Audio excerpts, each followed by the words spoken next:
اعوذ باللہ من الشیطان الرجیم بسم اللہ الرحمن الرحیم انا انزلنا التوراۃ فیہا ھدی ونور یحکم بها النبیون الذین اسلموا للذین ھادوا والربانیون والاحبار بما استحفظوا من کتاب اللہ وکانوا علیہ شہداء فلا تخشوا الناس واخشونی ولا تشتروا بآیاتی ثمنا قلیلا ومن لم يحكم بما انزل اللہ فاولئک هم الکافرون۔ صدق اللہ العظیم۔ یہود اس وجہ سے ایمان نہیں لاتے تھے، وہ کہتے کہ ہم تو پہلے ہی آسمانی کتاب کے ماننے والے، تورات آسمانی کتاب تھی اور اللہ نے اس کو اتارا ہے، اس کے بعد اب ہمیں کسی کتاب کی ضرورت نہیں۔ قرآن مجید میں اللہ سبحانہ وتعالیٰ فرما رہا ہے کہ تورات کو بھی تو ہم نے نازل کیا، تم ٹکراؤ والی صورت کیوں اختیار کر رہے ہو؟ جس رب نے تورات کو نازل کیا ہے اس نے تورات میں کہیں کہا تھا کہ اس کے بعد کوئی کتاب نازل نہیں ہوگی؟ تورات کو کہا گیا کہ آخری کتاب ہے، اور فرمایا کہ ہم مانتے ہیں کہ اس میں بھی سراپہ ہدایت تھی اور سراپہ نور تھی، اگر تم اس کی روشنی کو لیتے تو آج تمہیں یہ روشنی بھی مل جاتی۔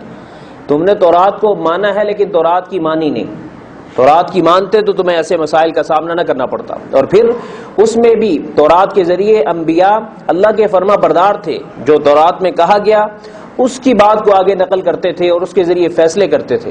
تم تو امتی ہو کر، ایک عالم ہو کر اور ایک پیر بن کر تم اس کی اطاعت نہیں کر رہے، حالانکہ انبیاء بھی ہمارے فرما بردار تھے، اور اس میں ان کی ڈیوٹی تھی علماء کی بھی اور درویشوں کی بھی، جتنے بھی پیر تھے اس دور میں، کہ ان کو کہا گیا تھا کہ تورات کی حفاظت ہم نے تمہارے ذمے کی ہے۔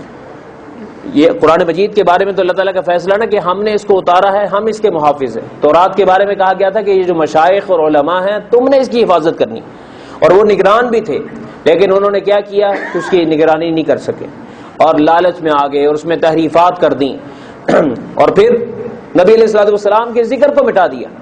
خود کتابوں میں آتا ہے، مفسرین نے لکھا ہے کہ موسیٰ علیہ السلام نے تورات کو پڑھا تو پروردگار سے درخواست کی کہ ربی اجد فی الالواح امہ، اے ربا، اے پروردگار، میں نے تختیاں جو آپ نے مجھے تورات کی دی اس میں نے ایک امت کا تذکرہ پڑھا، طہارتہم بالماء والتراب، تو ان کو پاک کرے گا پانی کے ساتھ بھی اور مٹی کے ساتھ بھی۔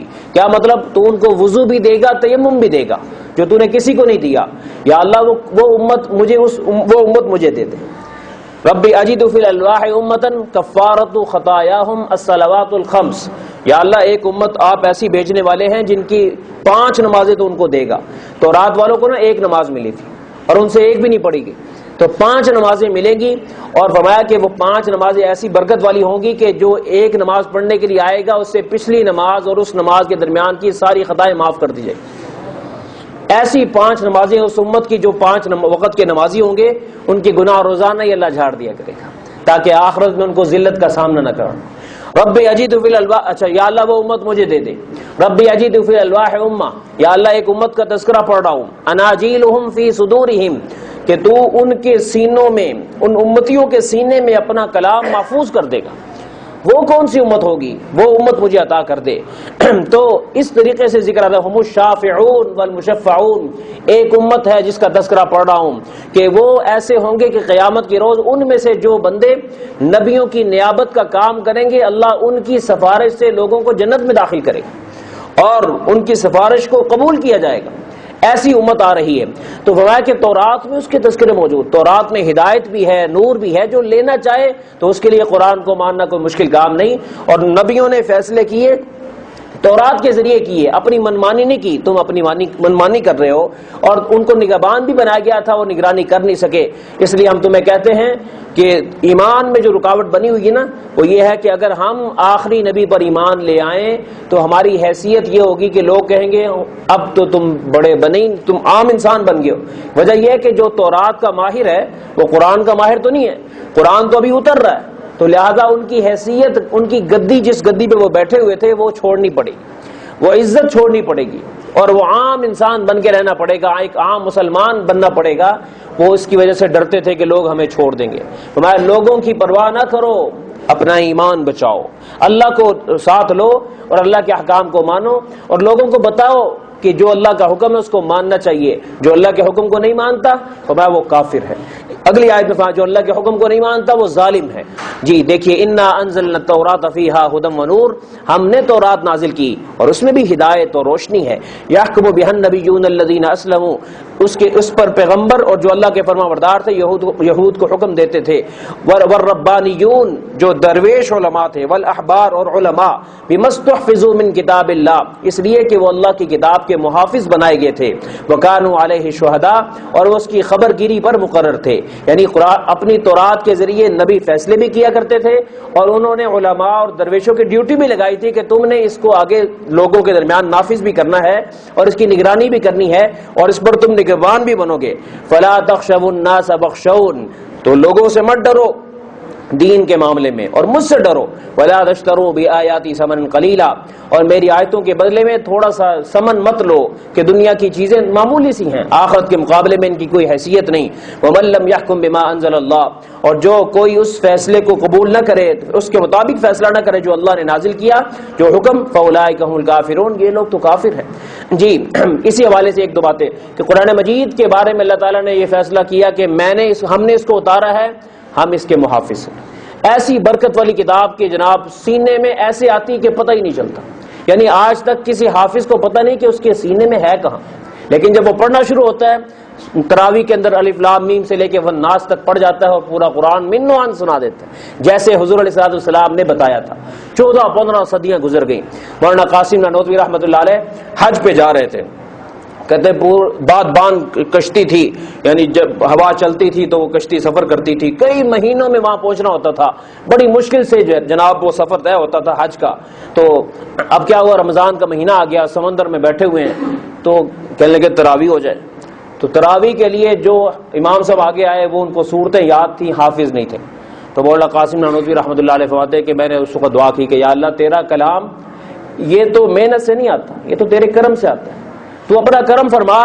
ہم نے یہ جو سینکڑوں حجاج ہیں تیری رضا کے لیے حج کرنے جا رہے ہیں اور رمضان میں یہ قرآن بھی نہ سنیں، تو اس لیے میں نیت کرتا ہوں کہ میں ان کو قرآن سناؤں. چنانچہ فجر کے بعد کہتے ہیں کہ پہلے روزے میں میں نے قرآن کو یاد کرنا شروع کیا. پہلا سپارہ، میں حافظ نہیں تھا، کہتے ہیں پہلا سپارہ پڑھا، مغرب تک اس کو یاد کرتا رہا، عشاء تک. جیسے تراویح کا وقت آیا تو اللہ تعالیٰ نے عشاء کے وقت تراویح میں پورا سپارہ مجھے سنانے کی توفیق دی.